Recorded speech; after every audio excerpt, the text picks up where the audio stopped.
سر بتائیے گا کہ یہ ڈپلومیسی جس پیس سے چل رہی ہے اس کو ہم سنیلز پیس کہہ سکتے ہیں، اور جو پاکستان کا رول ہے وہ بہت واضح ہے، بٹ دا ریالٹیز کی ایکسپیکٹیشنز بہت زیادہ جڑ گئی ہیں اس پورے پروسیس کے ساتھ. اس پہ آپ کیا کمنٹ کریں گے؟ پاکستان کا ڈیپینڈیبل ہے اور بڑی محنت سے کام لے رہے ہیں. معاملات جو ہے وہ پیچیدہ ہیں اور کمپلیکیٹڈ ہیں، اس لیے ان کا حل جو ڈھونڈنا وہ آسان بات نہیں ہے. لیکن ہم نے دونوں سائڈز ایران اور امریکہ سے اپنے کانٹیکٹس برقرار رکھے ہوئے ہیں، اور لگتا یہ ہے، بالکل ظاہر ہے کہ دونوں سائڈز کو ہمارے اوپر اعتماد بھی ہے. تو جو میڈیٹری رول ہم پلے کر رہے ہیں اس کی بہت اہمیت ہے. اور یہ جو پچھلے دنوں عباس عراقچی صاحب تشریف لائے تو خبروں سے لگتا ہے کہ وہ اپنے ساتھ اپنا ایران کا ایک جو فارمل رسپانس ہے ٹو امریکن پروپوزل. آپ کو یاد ہوگا کہ جب جے ڈی وینس صاحب اسلام آباد سے روانہ ہوئے تھے تو انہوں نے کہا تھا کہ میں ایک فائنل اپنی پروپوزل یا ایک اپنی امریکہ کی طرف سے یہاں پہ چھوڑ کے جا رہا ہوں ایران کے ساتھ، اور ہم اس کے جواب کا انتظار کریں گے. تو مجھے لگتا یہ ہے کہ وہ پچھلے جو 10-12 دن جو ہیں گزرے ہیں اس میں ایران نے فارملی اچھی طرح اس کے اوپر غور کر کے اپنا ایک فارمل رسپانس پاکستان کے تھرو ایران کو بھجوا دیا ہے. اور یہ لگتا یہ ہے کہ وہ ٹرمپ صاحب کو پیغام مل بھی گیا ہے، کیونکہ انہوں نے پبلکلی ایکنالج کیا ہے کہ انہیں ایران کا رسپانس مل گیا ہے. اور انہوں نے کہا ہے کہ اگرچہ ان کی توقعات سے ابھی بھی وہ کم ہے، لیکن وہ سمجھتے ہیں کہ پہلے سے وہ ان کے لحاظ سے وہ کافی بہتر رسپانس ہے. اب یہاں سے تو اس لیے یہ چیز ایک حوصلہ افزا ہے. اس سے ٹھیک ہے لگتا جاوید یہ صاحب، ہے. کچھ اور سوالات تھوڑا سا اور آگے بڑھتے ہیں. آپ کہہ رہے ہیں کہ جی حوصلہ افزا ہے کہ اگر انہوں نے فارمولیٹ کیا ہے اور وہ کلیئر ہیڈڈ ہیں کہ انہوں نے کیا کرنا ہے، but for the time being جب امریکہ یہ کہتا ہے کہ we have more cards to play and are cards are left, تو what kind of cards are those اور جس پہ امریکہ کانفیڈنٹ ہے؟ دیکھیے، کارڈ تو انہوں نے جو پہلے بھی کھیلے ہیں وہ 28 فروری کے بعد وہ زیادہ اس کا ایمفیسس یعنی ایران پہ جو اٹیک تھا وہ تھا. اس کے علاوہ ان کے پاس اسٹریٹ آف ہارمز کے اوپر جو نیول بلاکیڈ ہے دوسری چیز، اور تیسرا ان کے پاس اکنامک انسٹرومنٹس ہیں جس سے وہ ایران کے اوپر پریشر کو برقرار رکھنا چاہتے ہیں، یہ شاید بڑھا بھی سکے. تو ان کے پاس یہ 3 بڑے ہیں انسٹرومنٹ جس کو وہ استعمال کر رہے ہیں. سوال یہ پیدا ہوتا ہے کہ کیا وہ انہی پہ انحصار کریں گے یا سفارتی ایک حل ڈھونڈنے کی کوشش کریں گے. مجھے لگ یہ رہا ہے کہ اب ٹرمپ صاحب جو ہیں انہوں نے اپنا یہ کارڈ تو استعمال کر لی ہیں اور وہ اس پریشر کو کچھ عرصہ مینٹین کریں گے. لیکن اس دوران میں وہ ایران کے ساتھ ایک سفارتی حل ڈھونڈنے کی کوششوں کو بھی جاری رکھیں گے. اب دیکھنا یہ ہے کہ جو ایک فارمل رسپانس ایران کی طرف سے امریکہ کو گیا ہے تو امریکہ اس کو غور فکر کر کے، کیونکہ یہ کل ہی پیغام ان کو ملا ہے، تو اگر وہ اس کے بعد امریکہ کس طرح سے اس کو جواب بھیجتا ہے، اور پھر یا کیا یہ ممکن ہو سکے گا کہ دونوں ڈیلیگیشن یعنی ایران اور امریکہ کی ڈیلیگیشن دوبارہ جو پہلے کی طرح ایک ہائی لیول پہ اسلام آباد میں ملاقات ہوتی ہے، یا کوئی اور طریقہ نکالا جاتا ہے جس سے سفارتی حل کو ڈھونڈنے کی کوشش کو آگے بڑھایا جا ٹھیک سکے. ہے جاوید صاحب،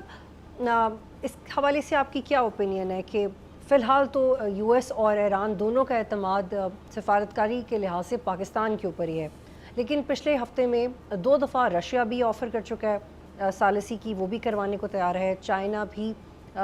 پہلے دن سے اس میں انوالوڈ ہے. بلنٹلی ابھی تو رشیا نے کہا ہے کہ وہ کروانے کو تیار ہیں، وہ انرچ یورینیم کے حوالے سے بھی ایک آفر رکھتے ہیں، اور جب سے سب شروع ہوا ہے ایجپٹ بھی ایکٹیو ہے. تو کیا کوئی اور ملک اگر اتنا ہی ایکٹیولی انوالو ہو جتنا پاکستان ہے، کیا وہ ایران اور یو ایس کو سوٹ کرتا ہے، اور کیا ان کا اتنا پوٹینشل ہے کہ وہ اس ڈپلومیسی کے پیس کو تیز کر سکیں؟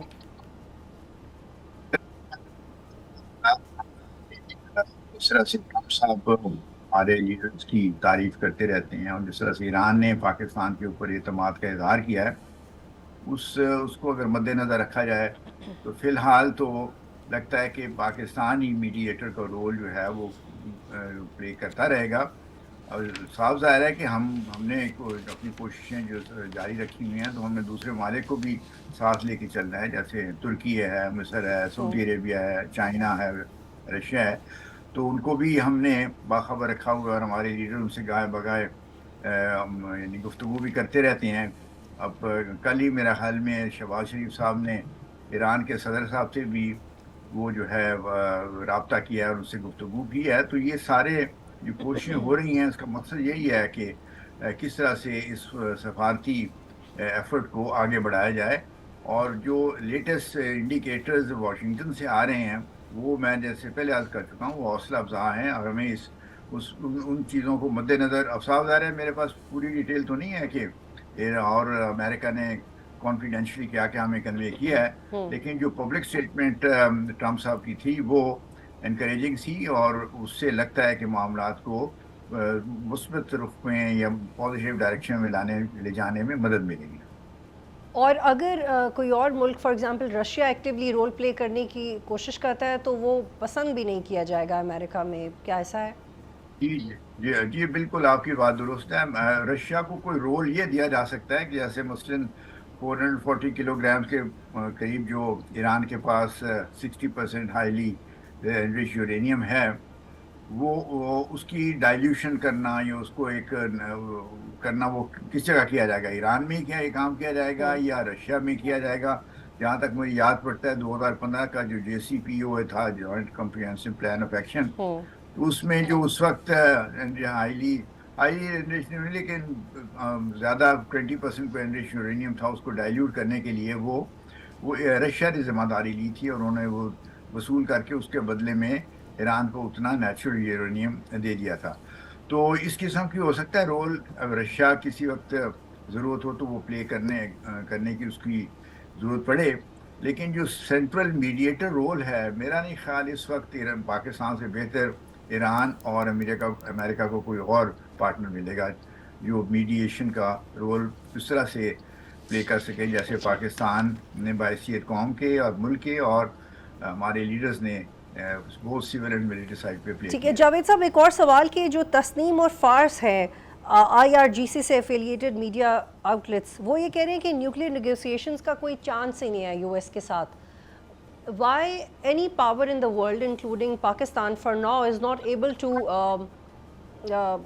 break down these hardliners? میرا خیال میں یہ بعض اوقات خبریں آتی ہیں جن کے اوپر بعض اوقات مصدقہ ہوتی ہیں، بعض اوقات اتھارٹیٹیو نہیں ہوتی۔ ہمیں ایرانی گورنمنٹ کی طرف سے جو ان کے جو فورن افیئر اسپوکس مین، جو ان کے گورنمنٹ کے اسپوکس مین ہیں، ان کی اسٹیٹمنٹ پہ توجہ دینی چاہیے۔ جو لیٹسٹ اسٹیٹمنٹ میں دیکھ سکا ہوں، اس میں انہوں نے یہ کہا ہے کہ ہم ڈائلاگ تب شروع کریں گے جب نیول بلاکیڈ امریکہ لفٹ کرے گا، اور امریکہ جو ہے اس کی بھی شاید شرط ہے کہ وہ جب تک اسٹریٹ آف ہارمز کو ایران نے بند کیا ہوا ہے تو ان کے لیے مشکل ہے ڈائلاگ شروع کرنے کا۔ تو اس کا ایک ہی حل ہے کہ وہ پاکستان کی میڈیشن سے دونوں ممالک جو ہیں بیک وقت نیول بلاکیڈ بھی امریکہ کا لفٹ ہو جائے، اور اسی وقت اسٹریٹ آف ہارمز کو بھی کھول دیا جائے۔ تو میرا خیال میں باقی جہاں تک انرچمنٹ کا، یورینیم انرچمنٹ اور نیوکلیر ایشوز کا ہے، تو یہ کوئی نئی بات تو نہیں ہے۔ 2015 میں بھی ایران نے ایک ایگریمنٹ جو ہے اس کا یعنی کنکلوڈ کیا گیا تھا، اور اس میں بھی انہوں نے یورینیم انرچمنٹ کے اوپر اپنی ریسٹرکشنز کو ایکسیپٹ کر لی تھی۔ تو کوئی وجہ نہیں ہے کہ اس سے ملتی جلتی، ہو سکتا ہے اس سے زیادہ ذرا سخت قسم کی پابندیاں وہ اپنے یورینیم انرچمنٹ کے پروگرام کے اوپر قبول کر لے۔ تو یہی ڈائریکشن ہے جس میں میرا خیال میں ایران اور امریکہ اس معاملے کو سلجھا سکتے ہیں۔ تو یہ کوئی ایسی بات نہیں ہے، لیکن صاف ظاہر ہے کہ جب یہ معاملہ سفارتی چل رہا ہو تو کم از کم یہ تو ہونا چاہیے کہ ایران کے اوپر کسی قسم کے حملے کی ٹھیک ہے، سبسکرائب کریں اور بیل دبائیں تاکہ کوئی خبر رہ نہ جائے۔